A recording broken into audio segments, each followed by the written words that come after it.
सृष्टि को पैदा हुए 13.5 अरब साल से भी ज़्यादा समय हो चुका है, पर कुछ लाख साल पहले तक इंसानों का कोई अता पता नहीं था और वक्त के इस लंबे चौड़े समुद्र में इंसान आखिरी कुछ लाख सालों में ही सामने आया है।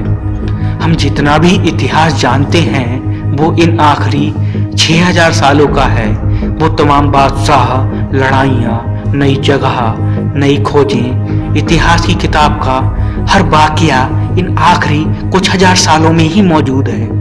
ब्रह्मांड में हम नए हैं। 35 लाख साल पहले हमारे पूर्वजों ने, हमारे और आपके पूर्वजों ने यह निशान छोड़े हैं। इसके बाद हम 2 पैरों पर खड़े हुए और उनसे जुदा हो गए। जब हम 2 पैरों पर खड़े हुए तो हमारी आंखें सिर्फ जमीन पर ही टिकी नहीं रहीं। हमने आसमान की ओर देखना शुरू किया और उसे देखकर उसके बारे में सोचना शुरू कर दिया। इंसान के सबसे लंबे दौर में यानी 40,000 पीढ़ियों तक हम घुमक्कड़ बने रहे। फिर हमने झुंड में रहकर शिकार करना, औजार बनाना, आग को काबू करना और चीजों के नाम रखना सीख लिया। यह सब हुआ आखिरी 15 लाख सालों में। और आज से 30,000 साल पहले हमने अपनी पहली पेंटिंग बनाई और इसके बाद हमने खगोल शास्त्र यानी एस्ट्रोनॉमी का आविष्कार किया।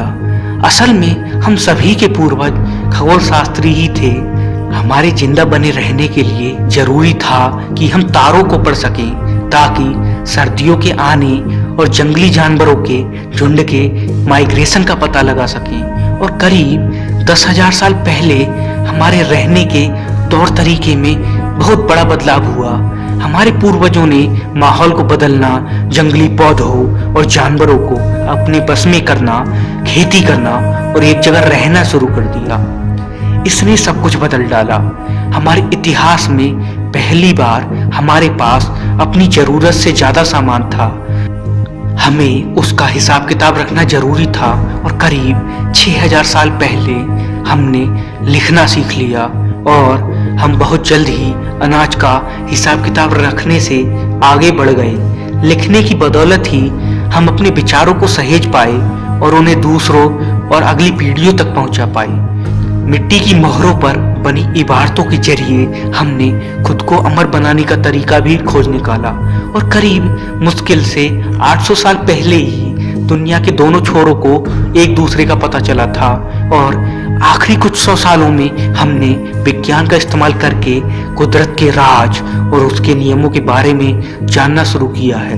विज्ञान का तरीका इतना ताकतवर है कि इसने हमें सिर्फ 4 सदियों में अंतरिक्ष में झांकने वाले गैलीलियो के पहले टेलीस्कोप से एक दूसरी दुनिया चांद पर पहुंचा दिया है।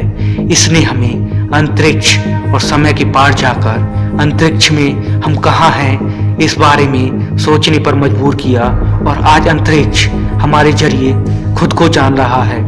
विज्ञान कभी ना खत्म होने वाला काम है जो पीढ़ियों तक चलता रहेगा। यह वह मसाल है जो टीचर से स्टूडेंट और फिर टीचर तक पहुंचती है। यह वह लोग हैं जिन्हें इतिहास में पीछे और सितारों से आगे जाना है।